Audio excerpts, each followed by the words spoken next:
The episode you are about to hear is believed to be the final public interview with indie rock icon Will Cullen Hart. It was recorded just 6 days before his sudden passing on November 29th, 2024. While the intent of the interview was quite specific, the discussion was quite sprawling and we feel reveals his mindset during his final days. We are both saddened and honored to share this conversation with a true musical talent.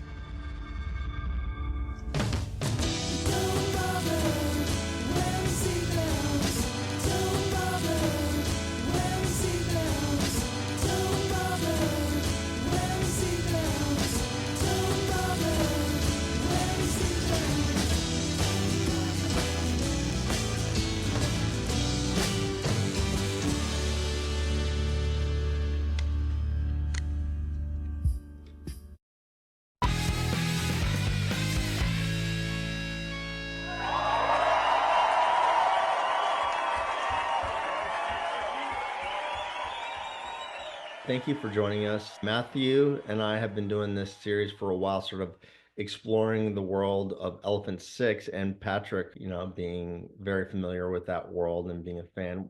We wanted to talk to you, obviously, at some point, and I am delighted to be talking about Explanation 2, or is it Explanation I don't know. Yeah, cool. I will say that I've actually listened to it more than the album of which it accompanies, which I think is interesting. Let me be totally fucking honest. I'm proud of it. I really am. Like Eno and stuff like that, was really, still am interested in that kind of thing. Was it recorded 100% by you, or was anyone else involved? That was just me. Over like a 2-night period. It was raining, obviously. And, Bill and I, we lived together, and Amy, his wife, and, so I guess it was, and Bill, but, Bill maybe helped the recording process. Yeah, we're recording it slow. What do you mean by recording it slow? What did you do? Oh, record it at fast speed, and then you slow it back down. So so it's like, that's the wind. So. Well, I will say this, obviously the sort of ambient sort of genre is not necessarily the most accessible for most people. And as a casual listener who has checked out a few different ambient things over the decades of my life, I think it is something you should be proud of. I really enjoy it every single time I listen to it. Thank you. What I think of this album as is kind of an epilogue to Dusky Cubist Castle. I think of it as 3 a.m. 3 a.m. at Cubist Castle. That's cool. Wow. That's thanks. Because I'm really proud of all of this. I really am, and I appreciate that you want to do this. It's fun. You can just immerse yourself in it so much, and it's so rhythmic. And I love that you're telling me that you kind of recorded it at a slow speed, because it is still so rhythmic. And then when you get to the rain stuff, there is just these little beautiful melodies that pop out of stuff. And of course, when you're listening to it with the pop songs of Dust, it's so immersive, and it kind of feels, of course, like a lot of the stuff you ended up doing with Circulatory System and OTC as well. But it's so immersive. It's, to me, if you did this in 2 days, it's a wonder why, if you would have been in LA or something instead of Athens, you would probably be doing film scores professionally.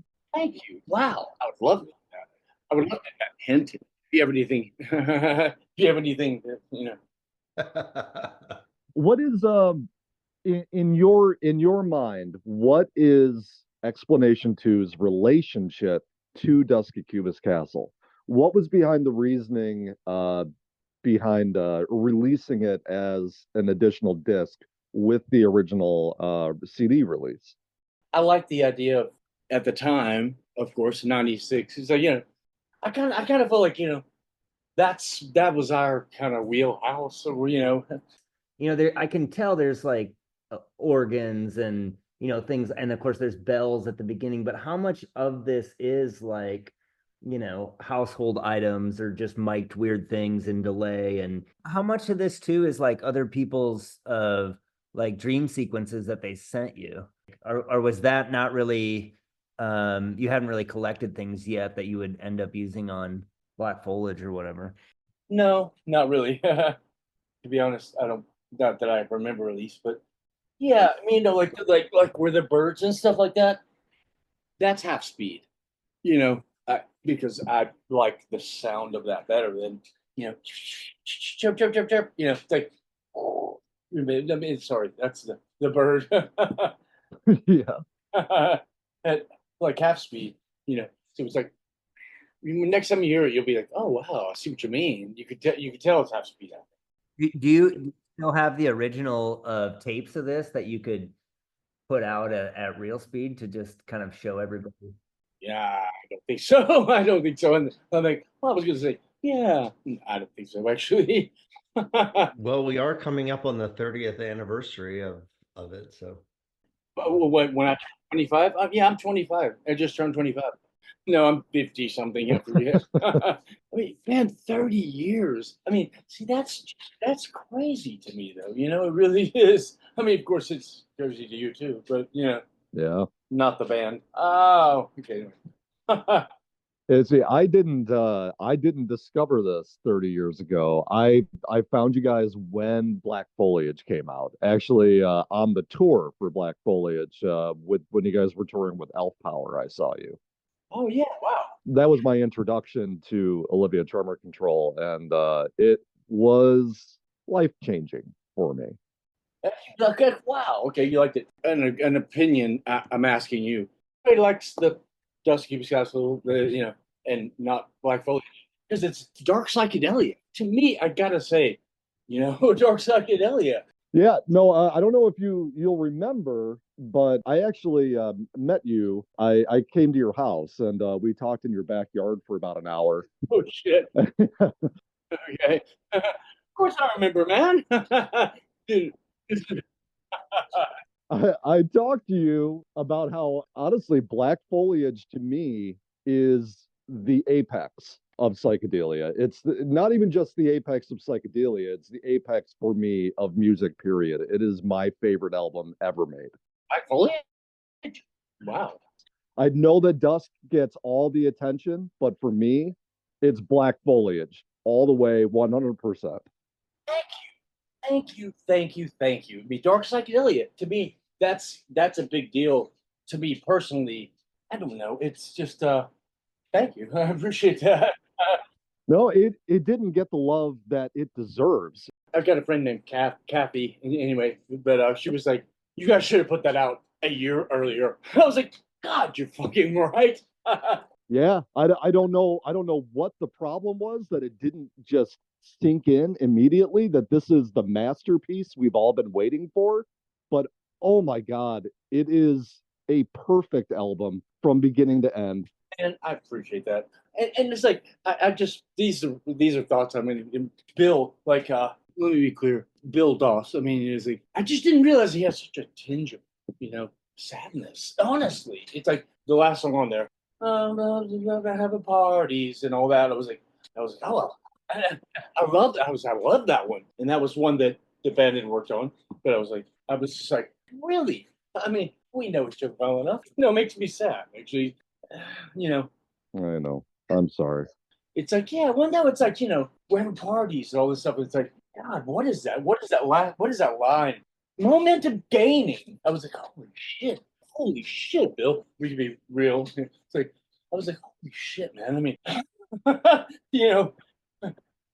momentum gaining. It's like, holy shit. Take me away from this food chain link. Wow. I was like, Yes. that's some heavy shit to me. It was like, what a way to end the album. Bill, man. But when I went back and like thought about Bill's songs, it made me, It's got to fill you with sadness as well as the joy. Yeah, I was like, holy shit, man. Take me away from this food chain thing. I think the magical thing about Black Foliage, I mean, Dusk is my all-time favorite record, but Black Foliage is up there too. And I think that you guys just took it to where nobody else has ever taken it. I think that Black Foliage is a more incredible experiment in music and in production. And I think it's like nobody else has ever reached it, even though Dusk is my favorite, just because I heard Dusk first. I got Dusk like 2 weeks after it came out because I just happened to be a 15-year-old kid in Let It Be Records in Minneapolis, and it was up on the shelf. I love this. Like it was up on the shelf as like the staff picks, and I brought it up to the counter, and the thing that it said up on the shelf, it was like the White Album meets Brian Eno. That's what it said. And so I brought it up to the counter, and the guy goes, "Oh, this is a real trip. You're gonna love this." A real trip. Nice. And it was.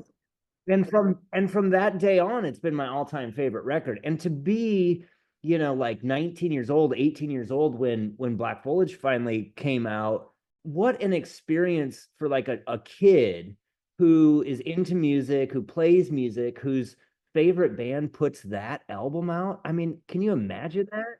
That's so cool because it got the opposite a lot of times. They're like, oh, Dusk is the best one. Okay, great. I'm glad. Very proud of it. It's less accessible, but I mean, if you stick with it, I've been listening to it for 20 years now. You know what I mean? And listening to it religiously. And I've bought so many copies for other people, and some people get it and some people don't. But it's so amazing. The one thing that I always say, I think we'll have to move away from Black Foliage at some point, but the one thing that I really would like, that I always say about Black Foliage, is that it created an expectation in me of what music should be capable of doing that was never matched again. Oh, man. Really? Holy shit. Yes. Holy shit. I have never found an album that made me feel the way that Black Foliage made me feel since the day I listened to it. That has been my search in life, is to find something as good as Black Foliage. And you won't ever find it again because nobody will take that time to layer those things, to sample themselves, to pull those tapes together, to mix an album that well. I know that the remaster, everybody's like, oh, the remaster is even shinier and better, but I never had a problem with the original. You know what I mean? No, me either.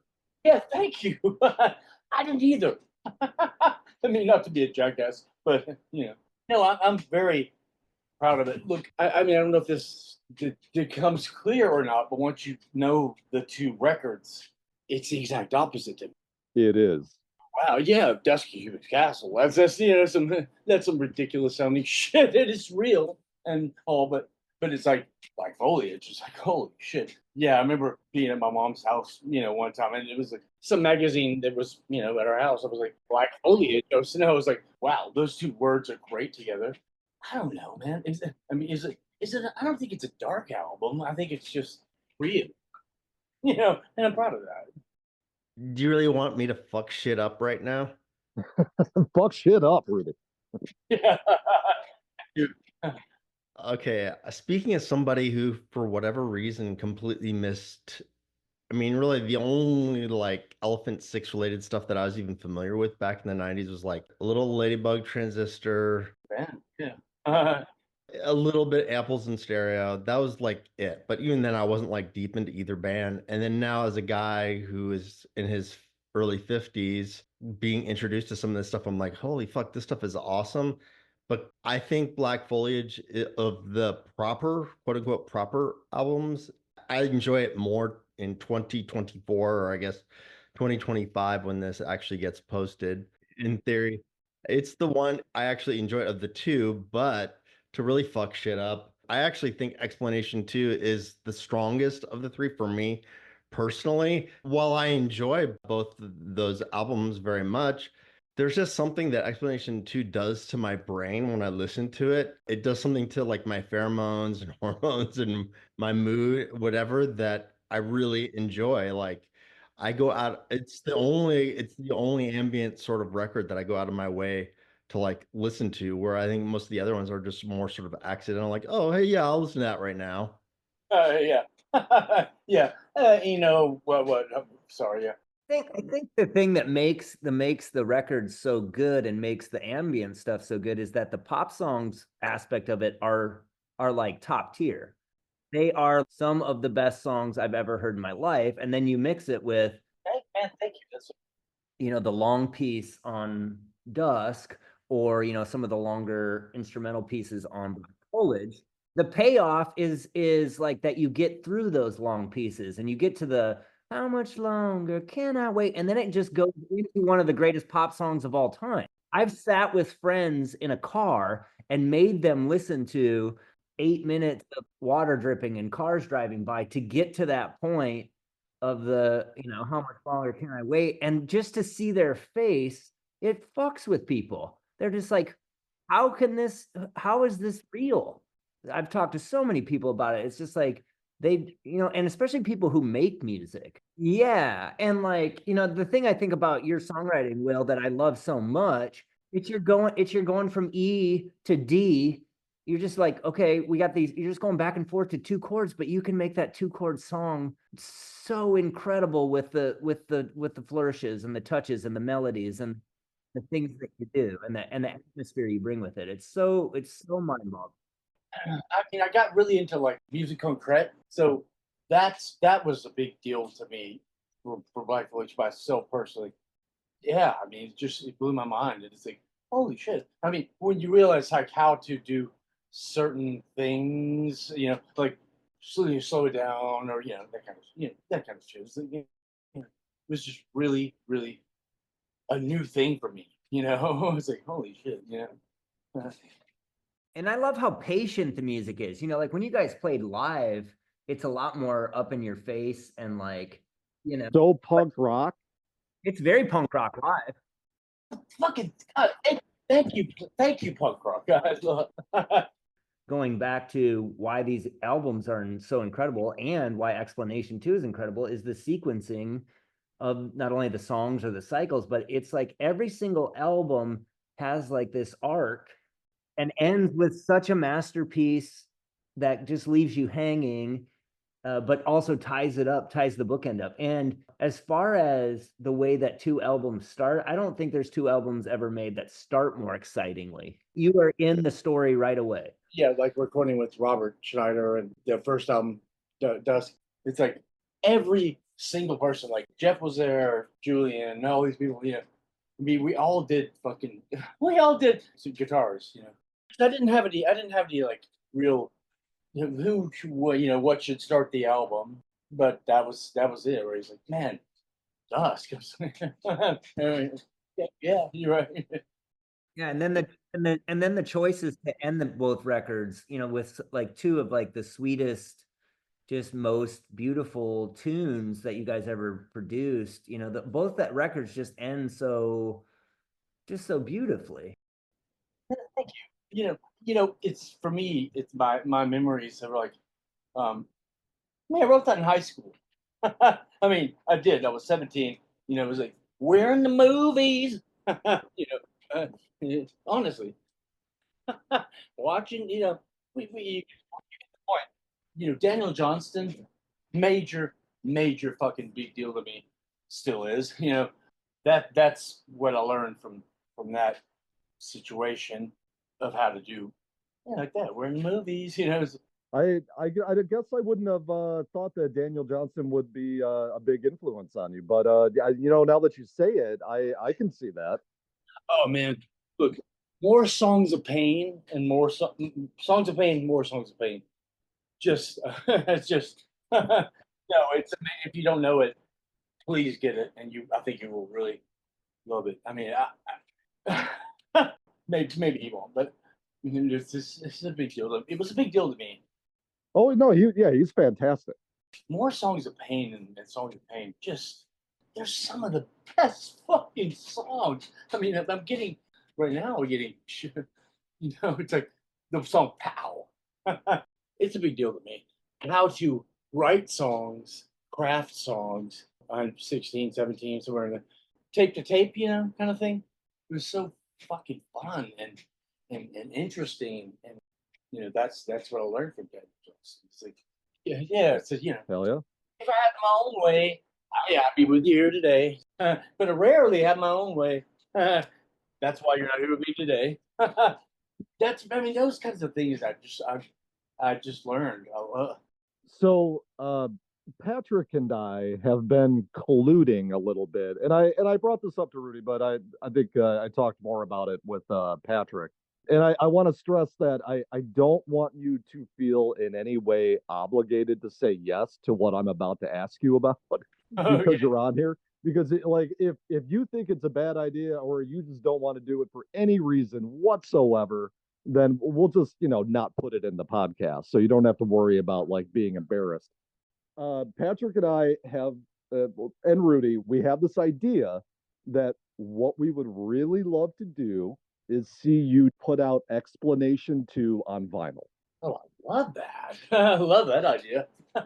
I am upset, and I have been upset for I can't tell you how many years that I cannot own Explanation 2 on vinyl. I want it on vinyl. Yeah, I mean the band, the Gerbils, Yeah. Yeah, they both were like, what's it? I went to his house one day and it was and I was like, holy shit, man. He goes, I love this fucking record. I was like, man, thanks. I was like, but I was surprised, but I was like, wow, just for clarity's sake, I love the idea of it. We will absolutely do any amount of the background work needed to happen, and we would do that for absolutely no money whatsoever. The only thing that I could ever want out of that situation, if that were to come to fruition, is having the vinyl in my hands that I can put on my record player. I think there's at least 100 or 200 people in the world who feel the same way, who would love to have that on their record. Nice. I rarely have my own way. That's why you're not here today. Sorry, man. Well, when is the last time you listened to it with Dusk as a companion, and where did that take you? I listen to quite a bit. I do. I'll put it on. It's so meditative, and it if you want to feel the groove in it, like it's percussive too. It has a groove. You said that before, and I was like, wow, that's interesting because I guess you're kind of right. I mean, yeah, I think so. I Yeah. mean, it's kind of like for a while I was my partner lived in Fairfield, Iowa, which is the home of the Maharishi school. And so she kind of got me into like meditations. My focus on meditating was it was so hard to just do it silently. But if I put on a record like this, I could feel the repetitive things of like a mantra without having a mantra. You know what I mean? Like I just connected, and it was like, holy shit. I mean, it was like, holy shit, man. I mean, just to realize that life is what it is, and it's like, and it sent me somewhere else. Oh, here I could maybe put it better. Okay, in high school. Okay, in high school we had a pool house, and that's kind of where I stayed. It was awesome, but I sat. Yeah, no, I mean, I just sat there and just meditated to myself. It ripped my fucking mind out. It really did. I was like, holy shit. And so, and it freaked me out. It freaked me out, actually, to be honest with you. And more recently, I mean, in the last bunch of months, I did the same, and I was like, and it freaked me out again. No, really. No, I mean that's how your music hits me. It freaks me out every time that this is something that human beings are capable of making. Yeah, it's just like, when you actually do it, holy shit. You are, and I want you to know this is not me blowing smoke or anything. You are my absolute favorite musician in the world. I think Have that you ever seen John Lennon or? I think that you have spoken more to something inside of me than any other musician has. And I think something that you understand is that music can, should, and must contain all aspects of the human experience. Man, that's so fucking cool. yeah, and all the sounds of the human experience. I think that's what's magical too. Thank you. Not only the feelings, but it's the sounds. Would you say it starts psychedelia? I mean, I can't think of another. Love, Forever Changes, maybe something like that. Well, I think good psychedelic music always has that tinge of melancholy. Like look at, like The Left Bank or something. Like the song "Walk Away Renee" is like it's beautiful. You know what I mean? It's like it has that mystery in it, but it also is just very sweet and sad and heartfelt. And I think like Thank you. Sweet and sad. No, that's exactly it. Well put. and I think on Black Foliage, for instance, you guys are using a lot more instruments. There's more strings on there. There's more kind of electronic sounds. Like it's just a different world than it is in Dusk, where Dusk almost feels more a rock band who also gets weird every now and then. Well, I mean that was the that was the idea. Which I love too, because you're the best rock band. Oh, So man, that's so cool. Have you heard Stereo Lab? Let me ask you this. I have, and they're not as good. My favorite lyricist is obviously her. I love the way you deflect, Will, when people tell you about how amazing you are, because you can tell you're just so uncomfortable with being told. Yeah. I remember telling you about Black Foliage in your backyard that one time, and you brought up like, "Have you ever heard Revolver?" I'm like, "Yeah, I've heard Revolver. It's got nothing on Black Foliage." Look, I don't have a favorite Beatles album. It's Revolver. Yes. But the engineers, there were 20, 21, man. Alan Parsons. Hello. Think about this.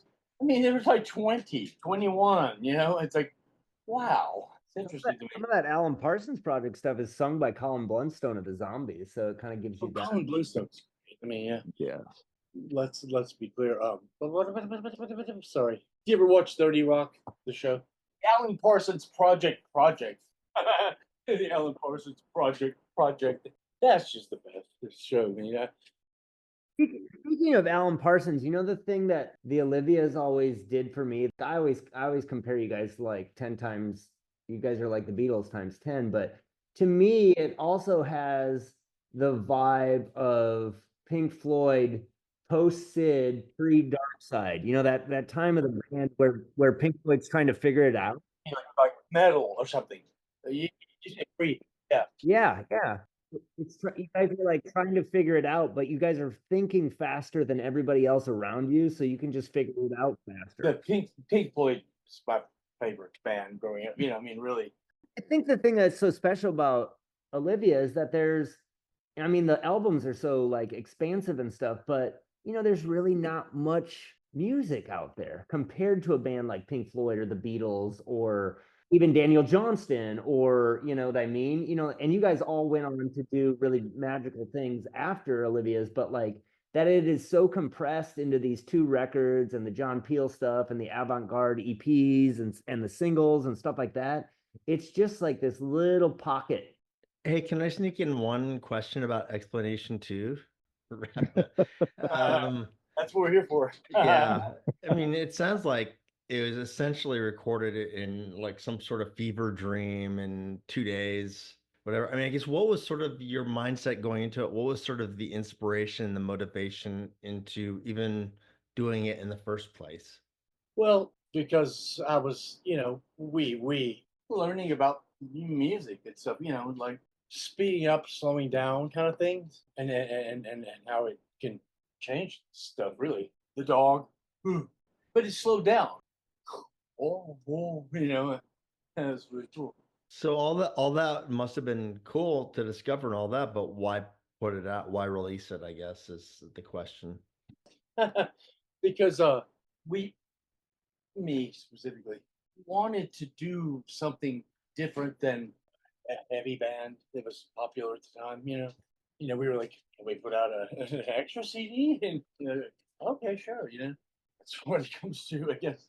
Well, I, for one, am glad you did. I really, like I said, I listened to it more than, say, the proper album that it was released with. So it's just a better album. Okay. It's a beautiful piece of ambient music for sure. Was Fly Daddy excited about like the aspect of putting it out? They were. I remember now out there's Fly Daddy demos, but they were into it, but they also were like, okay, like they could tell we were really, searching for something. Okay, cool, yeah. They probably weren't going to end up paying you for it anyway, even if they made Yeah, unfortunately. yeah. Unfortunately, yeah. Yeah, we had so much money. I'm just kidding. I mean, look, this. I'm going to switch to Stereo Lab. They do 20 tracks, okay, as backing tracks, and then she would just make it work. That's so fucking cool. I mean, Yeah, you know what the thing is though, Will? Like the Beatles were recording in the greatest studios ever. Stereolab was always recording in amazing studios. You guys were doing this in your fucking houses. thank You know what I you, mean? man. Yeah, Even going to Robert's to record or like, to mix and or like kind of do the more rock band type stuff of Dusk. It's in somebody's fucking house. You're not sitting in Olympic Studios. You're making music that stands up with all of that shit out of your fucking house. thank you, man. That's so cool. And I do think though that's one thing that's kind of cool about the John Peel sessions is like that is what that band would sound like in a real studio. And it is so incredible. Yeah, thank you, because I'm very proud of it, and my God, I mean, come on, John Peel. I mean, how fucking cool is that? Super cool. And I think it's a badge of honor for him to like get to record this band that didn't really do like real studios. Because sonically, I mean the records are so amazing, but sonically that John Peel session, it captures like the vigor of what you guys are on stage, but in a studio. It's really fantastic. Man, thank you. Yeah, because other people said that to me too, and I was like, really? And I don't know if you remember this, Will, but I'm talking like in the 90s. I remember like when I first got the internet, late 90s, early 2000s. There was a live recording of you guys from Morning Becomes Eclectic, the radio show in LA, that is on par. I don't know if it's online anymore, but that was on par with the Peel sessions, the recording of it, because it was you guys were in a studio. It was such a good recording. I wish I had it, but I can remember taking like 8 hours to download this like 20-minute recording of that show. And it was like on par with the Peel sessions because it's you guys in like a real studio. Man, that's so yeah. When we did the Peel sessions, it was like I remember Eric Harris, drummer and whatnot. I remember him being really ill at the time. It was like, look, man, don't let anybody put fucking reverb on it. I mean, I remember him just sitting there looking like really ill. I was like, okay, I won't. Yeah. And that's why those snare drums on both those records sound so incredible. Thank you, dude. Eric Harris might be the best drummer ever. Honest to God. I mean, Also, the man's just a sound wizard. It's like look, somebody who can do Ringo, right, and then also do jazz. Eric Harris, maybe. I mean, he's just the best. I mean, to me, he just can pull out all the stuff. I would play on the tracks, but he was able to make it work because I'm really not a great drummer. Nah, he's just so good. That's another thing about those records is that it does sound like a band playing together, even if it was just, maybe it was Bill on a guitar and Eric on drums on a song. But like when it's put all together, it sounds like the five of you in a room with all this extra crazy stuff on it. You know what I mean? It's mixed so well. Super cool, man. Have you heard Stereolab before? Sorry. No, but I mean, really though, I mean, they do like 20 tracks, just without any lyrics. And then I was like, I think she just puts some fucking lyrics there, and she does. Well, I will certainly join your enthusiasm for Stereolab any day of the week, but I also do have a lot of enthusiasm for stuff that you've done as well. I didn't realize double album, double album, double album, double album, double album. Honestly, I mean, all these great fucking albums, man. Look, I'm sorry. I feel really ill. I gotta go if you guys don't mind. Yeah, no, we're good. Thank you for your time. That was really, really I fun. hope you feel better. This was actually pretty awesome. I had a blast. Yeah. Thank you very much, Will. So great talking to you all. So such a pleasure, Will. Thank you. See you, babies. Okay. Bye.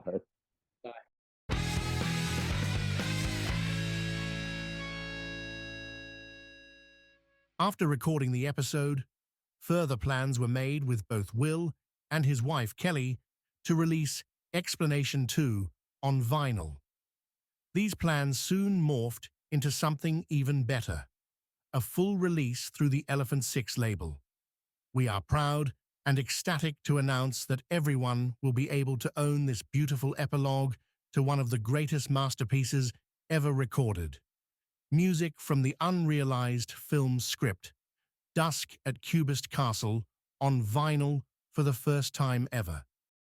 While we are also saddened that Will is not here to see this come to fruition, we take some solace knowing that he was deeply touched that so many music lovers recognize his peerless contributions to the world of ambient music. His work within the genre was among the material of which he was most proud. This album is a place in time, a world just outside of our reach, made solely by one of the greatest visionaries of our time, and we hope you love it. I am sorry. We have run out of time. This episode is ending in 3, 2, 1.